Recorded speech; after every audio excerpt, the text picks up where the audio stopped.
حضرت ابو ہریرہ رضی اللہ تعالیٰ عنہ روایت کرتے ہیں، مسند احمد میں بھی، بزار میں بھی، صحیح سند کے ساتھ، اور اس حدیث کے راوی ام المومنین سیدہ عائشہ صدیقہ رضی اللہ تعالیٰ عنہ بھی۔ سیدنا حضرت ابو ہریرہ رضی اللہ تعالیٰ عنہ روایت کرتے ہیں، فرماتے ہیں حضرت نبی کریم صلی اللہ علیہ وسلم ایک مرتبہ تشریف فرما تھے، تو نبی کریم صلی اللہ علیہ وسلم کے ساتھ وہاں بیٹھے تھے حضرت جبریل امین علیہ السلام۔ محمد رسول اللہ صلی اللہ علیہ وسلم تمام اولین و آخرین کے سردار، جن و انسان کے سردار، اور جبریل امین فرشتوں کے سردار، دو بڑے سردار بیٹھے۔ جبریل امین نے آسمان کی طرف دیکھا، آسمان سے ایک فرشتے کو اترتے دیکھا، تو جبریل امین نے عرض کیا در خدمت حضرت نبی کریم صلی اللہ علیہ وسلم، یا رسول اللہ صلی اللہ علیہ وسلم، آسمان سے ایک فرشتہ اترا ہے، جب سے اللہ تعالیٰ نے اس فرشتے کو پیدا کیا تب سے یہ کبھی روئے زمین پہ نہیں آیا۔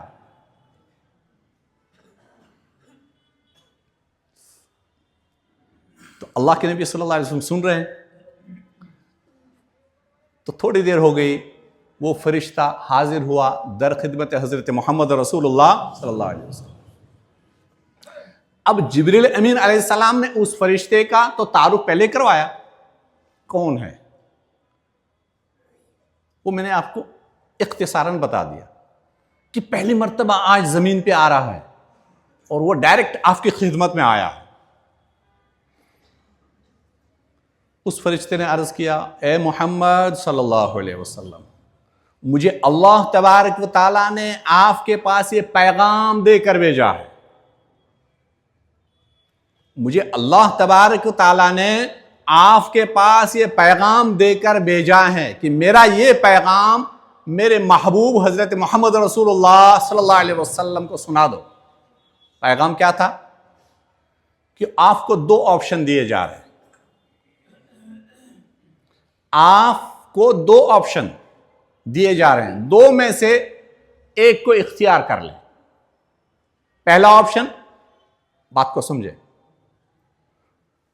پہلی مرتبہ روئی زمین پہ یہ فرشتہ آیا ہے اور یہ پیغام لے کر آیا ہے اللہ تعالیٰ کی طرف سے کہ اے محمد صلی اللہ علیہ وسلم، اللہ تعالیٰ نے مجھے یہ پیغام دے کر بھیجا۔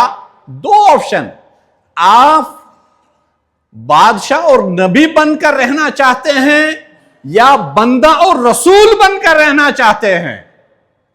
تو اس مجلس میں اور کون بیٹھے تھے؟ میں نے پہلے عرض کیا، حضرت جبریل امین علیہ السلام۔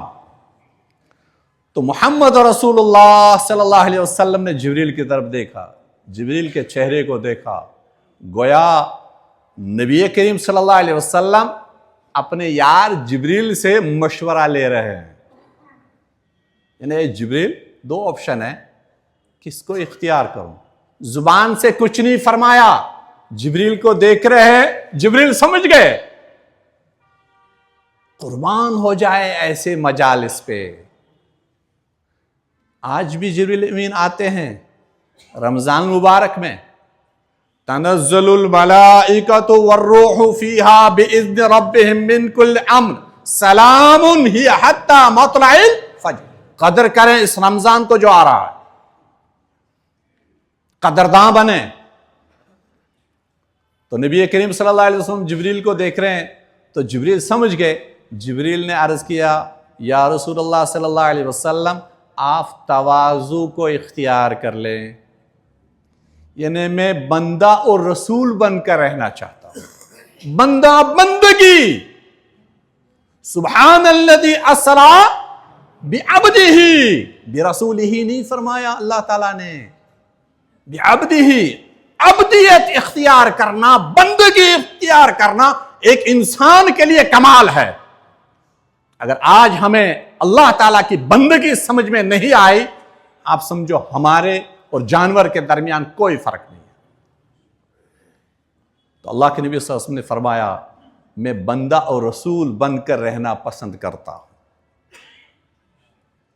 سیدہ عائشہ صدیقہ رضی اللہ تعالیٰ عنہ اس حدیث کو بیان کرنے کے بعد بیان فرماتی ہے، اس کے بعد حضرت محمد رسول اللہ صلی اللہ علیہ وسلم، یعنی جب یہ فرشتہ یہ پیغام لے کر آیا، اس وقت کے بعد حضرت محمد رسول اللہ صلی اللہ علیہ وسلم نے پوری حیات طیبہ میں کبھی ٹیک لگا کر کھانا نہیں کھایا۔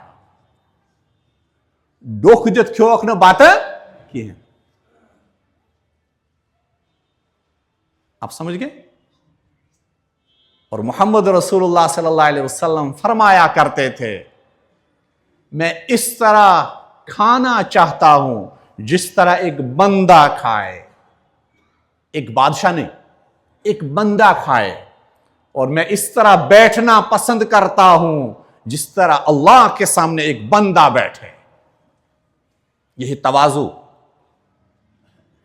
یہ عاجزی۔ ترمذی شریف کی روایت ہے، حضرت ابو امامہ رضی اللہ تعالیٰ عنہ روایت کرتے ہیں کہ نبی کریم صلی اللہ علیہ وسلم کو اللہ تبارک و تعالیٰ کی طرف سے یہ پیغام آیا، یا رسول اللہ صلی اللہ علیہ وسلم اگر آپ چاہیں ہم مکہ کے ان وادیوں سونے کا بنا دیں۔ تو نبی کریم صلی اللہ علیہ وسلم نے عرض کیا، اے اللہ مجھے نہیں چاہیے یہ سونا، میں تو چاہتا ہوں بندہ بن کر رہوں آپ کا، میں تو چاہتا ہوں ایک دن بھوکا رہوں اور ایک دن پیٹ بھر کر کھانا کھاؤں۔ جس دن بھوکا رہوں اس دن تیرے سامنے ہاتھ پھیلا کر عاجزی کروں اور تجھے یاد کیا کروں، عاجزی کیا کروں، اور جس دن میں پیٹ بھر کر کھانا کھاؤں اس دن تیرا شکر ادا کروں اور تیری تعریف بجا لایا کروں۔ یہ عاجزی اللہ تعالیٰ چاہتا ہے کہ ہمارے اندر آ جائے، لیکن اب ہمارے اندر وہ عاجزی اور پستی بھی نہیں رہی، ہم تکبر اور غرور کے اندر مست ہو گئے۔ ہم اللہ تعالیٰ کے سامنے راتوں کو یا دن میں، تنہائی میں یا اجتماعیت میں کبھی دل سے ہاتھ نہیں اٹھاتے، اے اللہ یہ گناہ جو ہم کر رہے ہیں یہ ہمیں نہیں کرنے چاہیے۔ ہمارے گناہوں کے وبال کی وجہ سے آج پرندے اور چرندے، آج جانور بھی پیاس کی وجہ سے بلبلا رہے ہیں۔ ہم نافرمانیاں کرتے ہیں، ہماری سزا پوری مخلوقات کو مل جاتی ہے۔ اپنے رب کو منانے کی فکر کریں اور عاجزی و انکساری کریں۔ اللہ تبارک و تعالیٰ سے 10 دعا ہیں، اللہ تبارک و تعالیٰ ہم تمام کو عاجزی کے ساتھ زندگی بسر کرنے کی توفیق عطا فرمائے۔